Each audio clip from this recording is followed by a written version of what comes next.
Jesus says, "You are so spiritually poor. I need you at the front. People are going to hell." November 28th, 2023. Words from Jesus through Sister Clare, spoken by Jackie. Clare began, "Dear Jesus, please give us the necessary graces to live our lives of comfort, to enter the prayer closet, to minister to those who are truly suffering." Jesus began, "I have much to cover.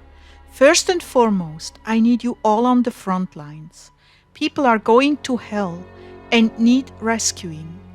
There is still much killing going on in Ukraine and in Israel, and people are at a loss as to how to go forward.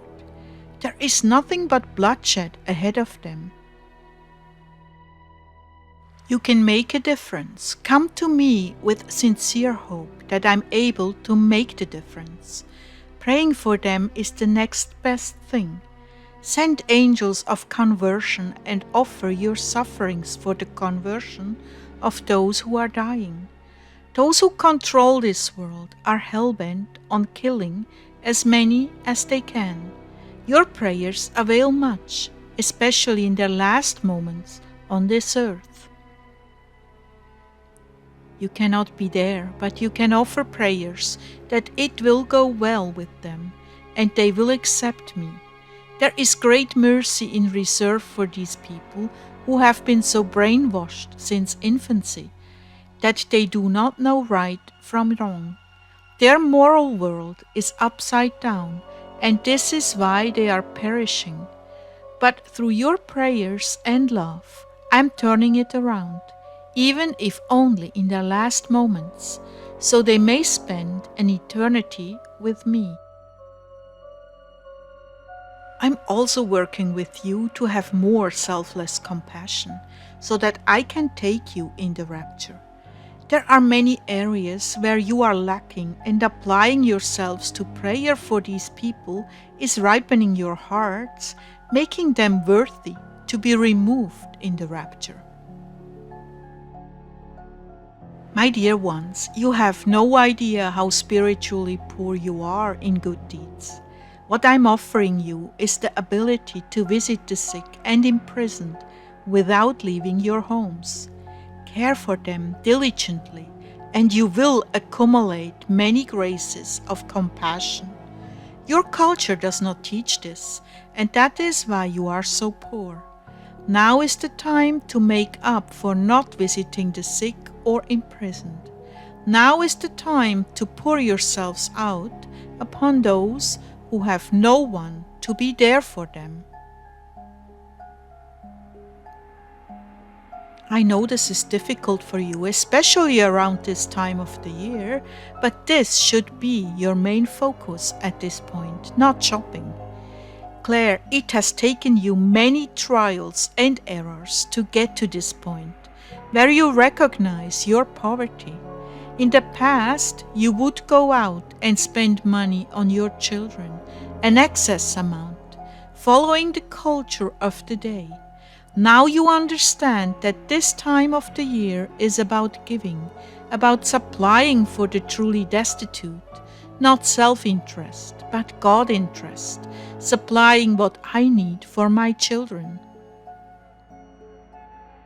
This must become a way of life for you, always pushing aside your wants and needs to meet the dire needs of the poor around you. How much sweeter life will become for you when you leave off with living solely for yourself. You have been brought up in a culture of me, me, me. So making this transition will be liberating for you. As you accumulate more and more, you become more and more entrapped in caring for it, protecting and cleaning it, and repairing it, in a never-ending battle. For what? For trinkets that distract you away from me and holiness?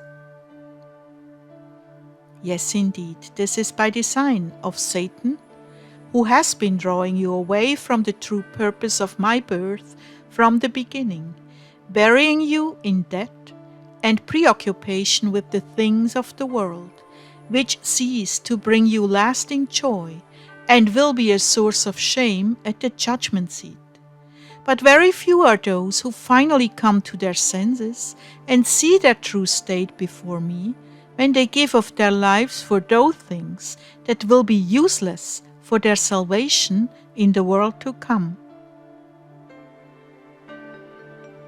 I do not wish to lay harsh burdens on you, my dear ones, but it is better that you recognize what you are doing now rather than later, when nothing can be done about it.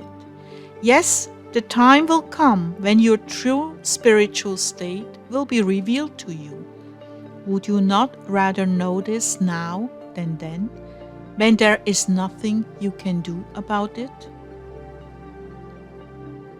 Of course you would. Buy of me fire-tried gold that will accompany you into eternal life. This is not a reprimand, but a preparation for the time soon to come.